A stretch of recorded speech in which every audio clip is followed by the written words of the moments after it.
Welcome to Empowered by AI. I'm Michelle Muncie Silva. This podcast is for women building what's next and using AI with intention. In Season 7, you'll hear from founders, entrepreneurs, business builders who are redefining success, creating on their own terms, and moving with intention. We're learning from conversations about reinvention, identity, and taking action because every episode gives you ideas you can use immediately. Let's get into it. We'll just introduce you to everyone really quickly. So let's just take a minute and give you some space and time to tell everyone a little bit about who you are. Michelle, this podcast is so needed and it's so amazing. So I'm just so happy to be part of it. I am a nervous system coach. I come from the background of big adrenaline life. My life has been full of adrenaline. I've lived in many continents, many countries. I navigated, change in many different ways. I'm a rock climber with 30 years of what I like to call living on the side of the wall.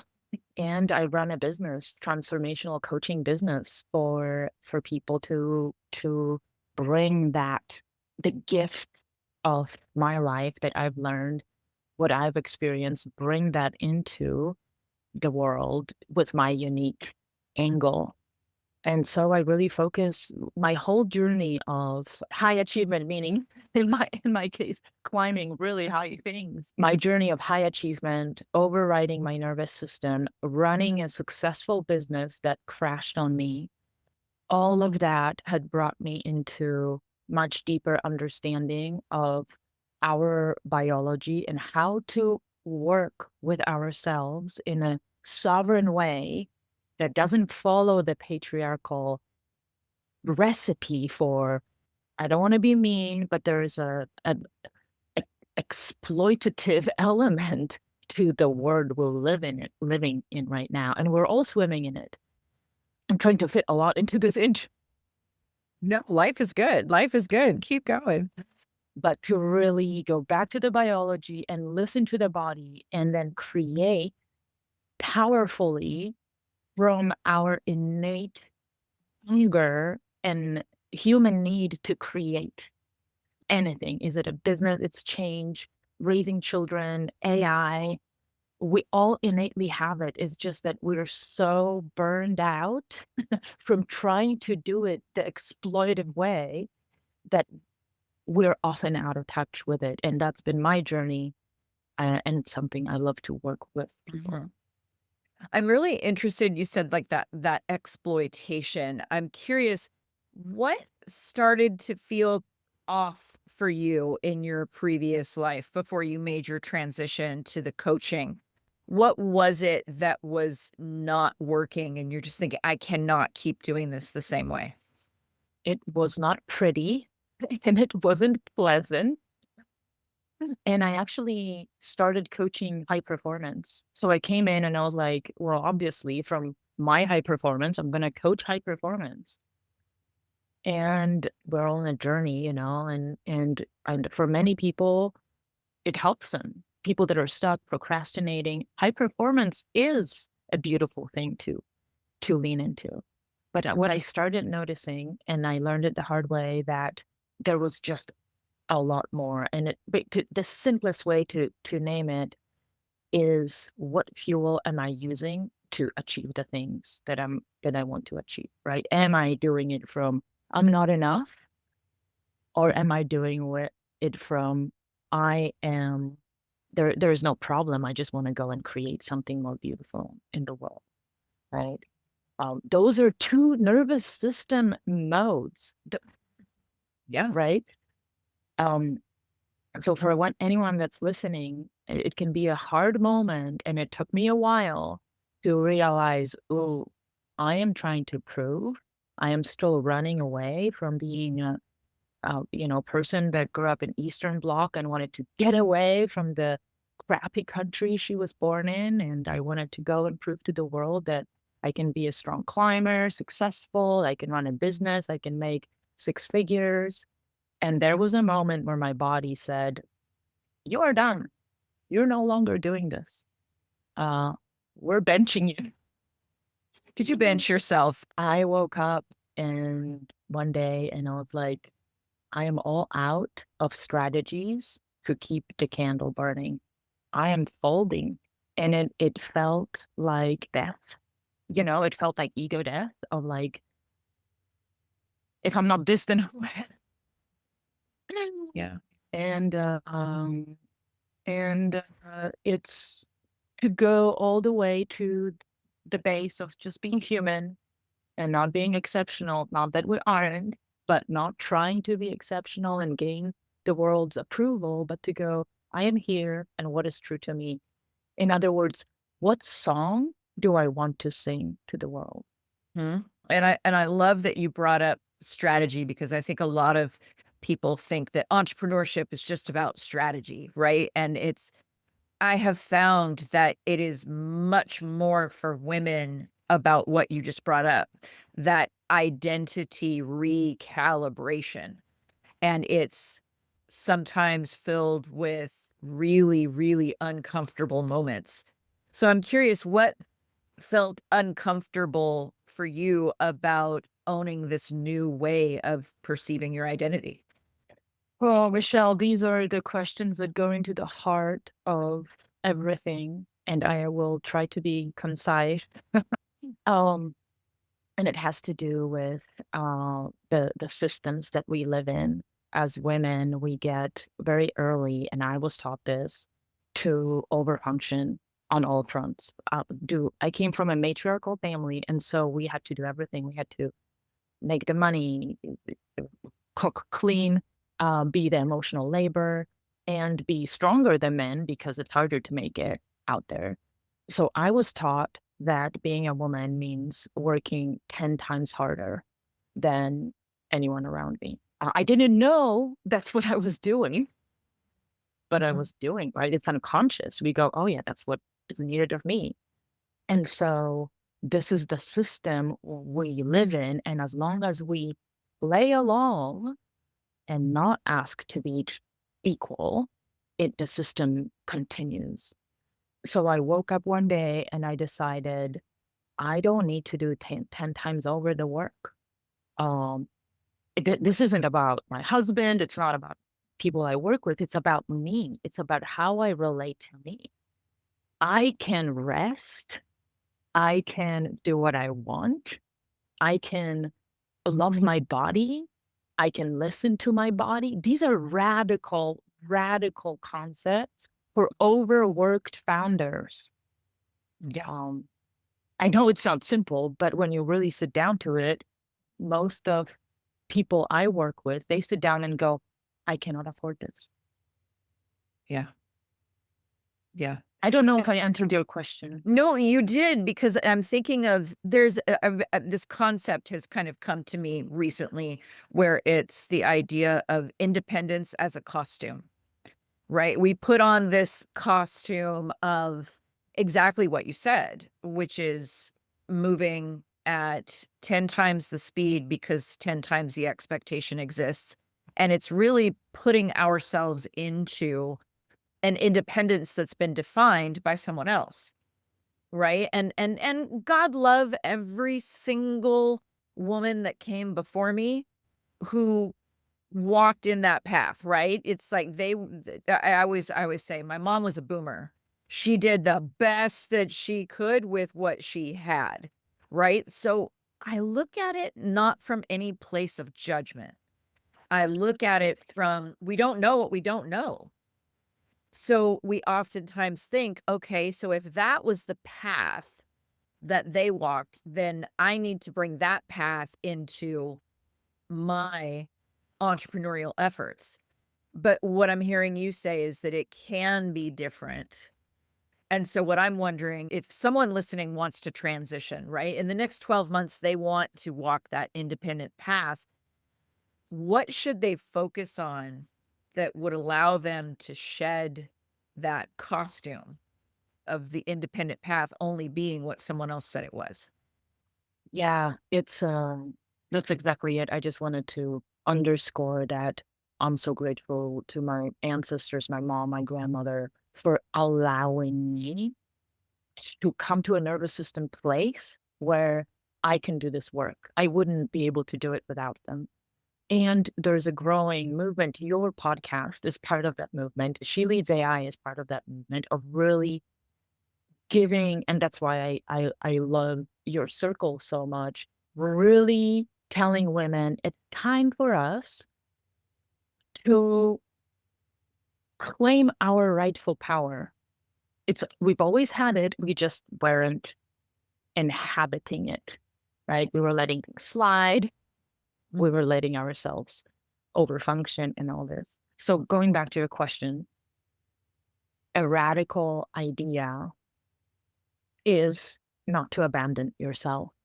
I'm gonna tell it in a way of a story because this is just something that's current for me. I created this coaching app and I have currently people testing it. Just like, is this gonna help? Basically, is what I'm trying to find out. So I have a tester who is in a relationship with her husband that's difficult. And she's been testing this for 3 weeks. And I met with her and she said, what I didn't understand all along, and this coaching app has helped me understand, and this is the power of coaching, right? Any good coaching will bring this.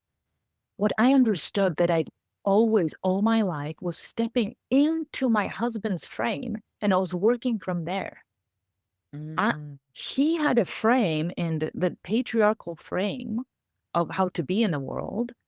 And anytime there was a conflict, she would abandon her frame of whatever it is that she believes that her heart's about and go and argue with him in his frame. No, I don't need to hustle more, right? For example, right? This is still stepping into the other person's frame. So what we're being called right now as women, we're rising. It's undeniable. It's beautiful. And what we're being asked, and that's what your podcast is doing, is to hold our frame. We are coming from here. This is what's true to us. And we'll speak from this frame that relationships are important, that environment is in our heart and body, that we're inclusive, that we protect the children, and so on and so on. A long answer. I will wrap this up by saying this work starts in our nervous system. So a woman who wants to run her business in this way, it's reorienting to your own nervous system versus to what's being told. Oh, do this. This is going to be a good business move. Not that we can't take advice, of course, but to be aware what's going on in us. And our nervous system is very simple. It will tell us what feels good and what feels uncomfortable, right? And there's more to it, obviously, right? There's things like hormetic stress, meaning purposeful stressing of your nervous system to be more resilient. But as women, we intuitively have an idea what is right for us. And at the very base, that's that journey. That's fascinating. And I'm thinking of the word instinct is coming to mind. Because so often we lose that. We learn to not listen. I don't think it's that direct. I think it's more we recognize that in so many of our environments, we need to push that aside. Because of course, as you mentioned, when you're walking into someone else's frame, in order to do that and to stay in that, you sometimes have to ignore being true to yourself. So I can understand how we got brainwashed to believe this. Right. So I think there are parts of entrepreneurship that are harder than people admit because they think it's about business, right? I mean, is that understatement of the year? That's what I was going to say. I'm like, that's like understatement of my whole life.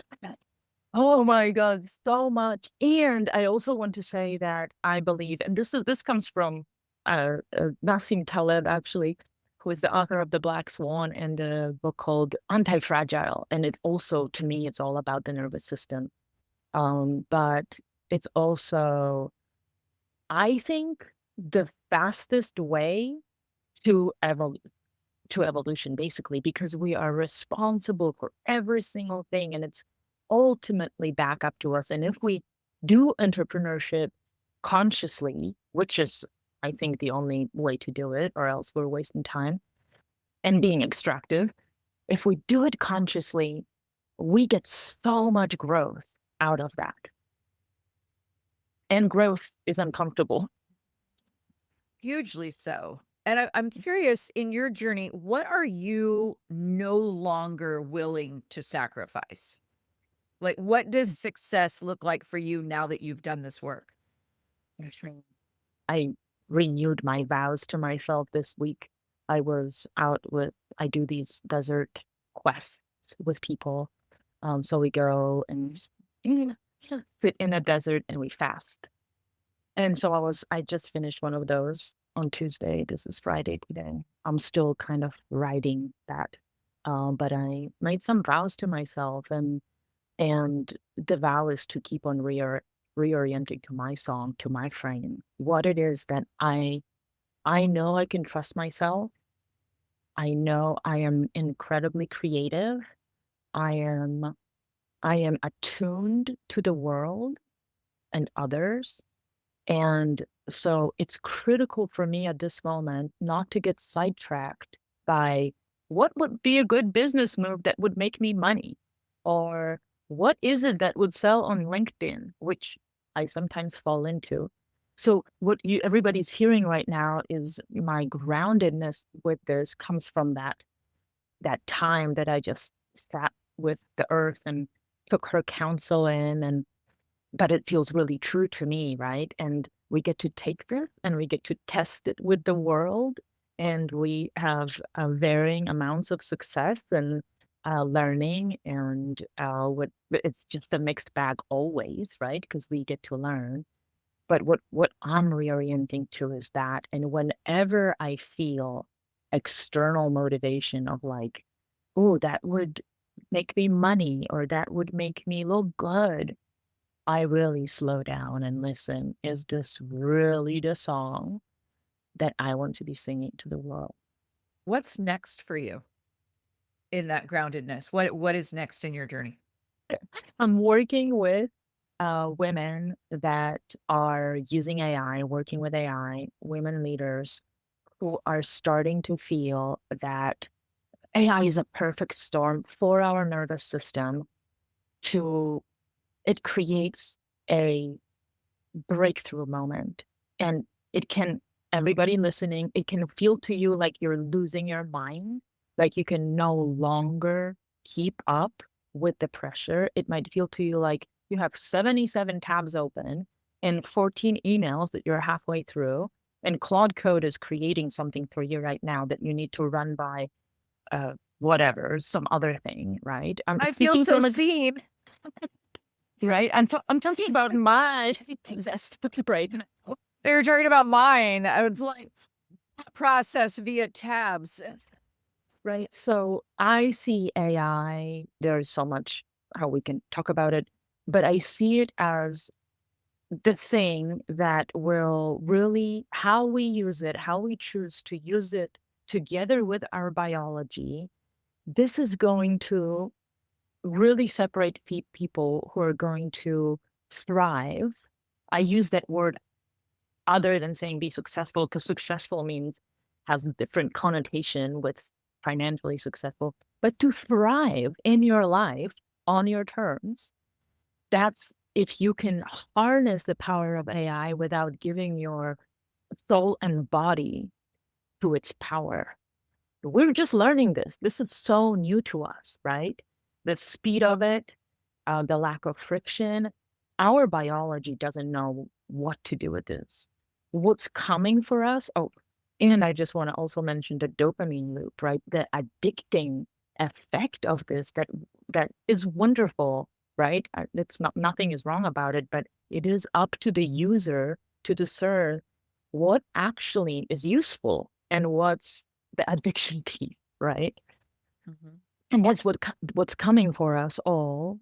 I think it's fascinating and beautiful, but it's also going to create a lot of difficulty is identity disruption.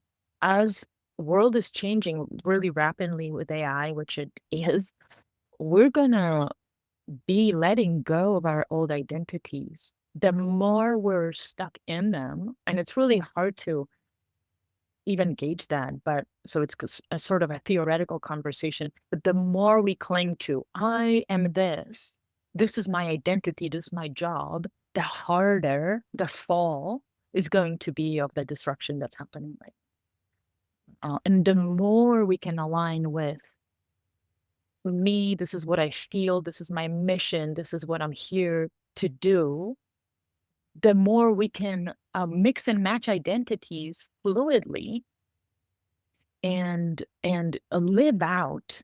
I hate this word, but I want to say potential, which that's not it. Live out everything that's in us that wants to be part of the world. The intention that we bring to it, the sense of purpose that we bring to it. Oh my goodness. So if someone is tuning in and they want to connect with you again, they want to get into your circle, they want to work a little bit more with you, where would they connect with you? Yeah. I'm on LinkedIn. I would love to connect with other women listening. It's really a great place to share that stuff. My business is called Masters of Badassery. So mastersofbadassery.com is the website. I also have a book out, that same title, Masters of Badassery, How to Reclaim Your Wild and Worthy Self. A really great place to start to see the vibe. It's a self-help book. It's not self-help. It's a book about you. It's a book about the reader.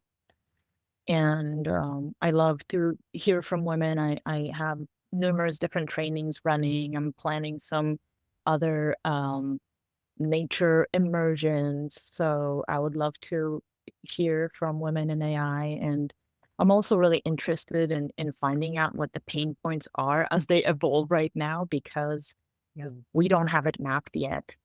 But I want to be on this forefront of the nervous system training as we enter this really exciting and strange and mind-boggling time. 100%. Oh my goodness. And I love the badassery. Want stickers. Oh my God, stickers it is. Yeah. Thank you. Great idea. Thank you so much for hanging out with us and giving us your experience and your expertise. I absolutely love your mission and support it 1,000%.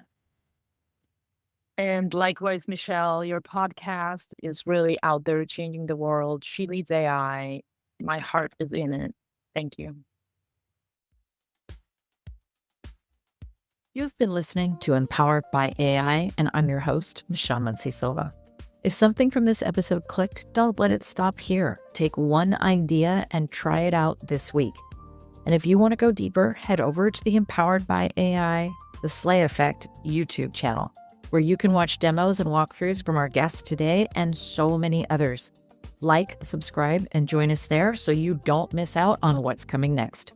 All the links and resources are in the show notes. I'll see you next time.